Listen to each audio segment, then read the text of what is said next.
नमस्ते साथीहरू, हजुरहरूलाई हाम्रो यस युट्युब च्यानल द इन्फो स्पियरमा हार्दिक स्वागत छ। आज हामीले स्नो रिभर्स लिमिटेडले यही वैशाख 30 गतेदेखि हामी सर्वसाधारणका लागि आइपिओ खुलाउने भएको छ। सोही आइपिओ बारे यस भिडियोमा छलफल गर्दैछौँ।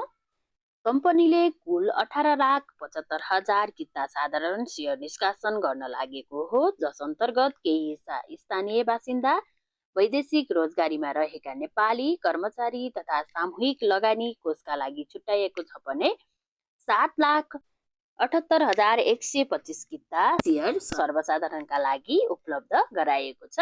यस आइपिओमा लगानीकर्ताले न्यूनतम 10 कितादेखि अधिकतम 1000 कितासम्म आवेदन दिन सक्नेछन्। प्रति किता सेयरको मूल्य रु 100 कायम गरिएको छ। कम्पनीको आइपिओ निष्कासन 2083 वैशाख 29 गतेदेखि खुल्ला रहनेछ र छिटोमा 2083 जेठ 1 गतेसम्म आवेदन दिन सकिनेछ। यदि पूर्ण आवेदन प्राप्त नभएमा भने निष्कासन अवधि 2083 जेठ 12 गतेसम्म लम्बिन सक्नेछ। इच्छुक लगानीकर्ताले मेरो सेयर प्रणाली मार्फत आफ्नो डिम्याट खाता र सिआरएन नम्बर प्रयोग गरी सहज रूपमा आवेदन दिन सक्नेछन्। आइपिओ निष्कासन तथा बिक्री प्रबन्धकको जिम्मेवारी सानिमा क्यापिटल लिमिटेडलाई दिइएको छ। स्नो रिभर्स लिमिटेड जलविद्युत क्षेत्रमा क्रियाशील कम्पनी हो र कम्पनीले सुपर कावेली खोला ए जलविद्युत आयोजना सञ्चालन गरिरहेको छ।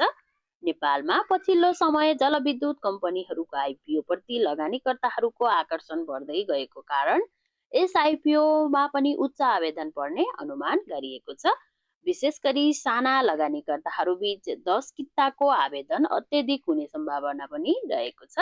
त्यसैले समयमै सही विवरण सहित आवेदन दिनु उपयुक्त मानिन्छ। आइपिओमा आवेदन दिनु अघि कम्पनीको वित्तीय अवस्था, परियोजनाको सम्भावना तथा जोखिम पक्षबारे अध्ययन गरेर मात्रै लगानी गर्नु बुद्धिमानी हुनेछ। आजलाई यति नै साथीहरू। हजुरहरूलाई हाम्रो भिडियोहरू कस्तो लाग्छ कृपया कमेन्ट मार्फत आफ्नो सल्लाह सुझाव दिनुहुन विनम्र अनुरोध गर्दछु।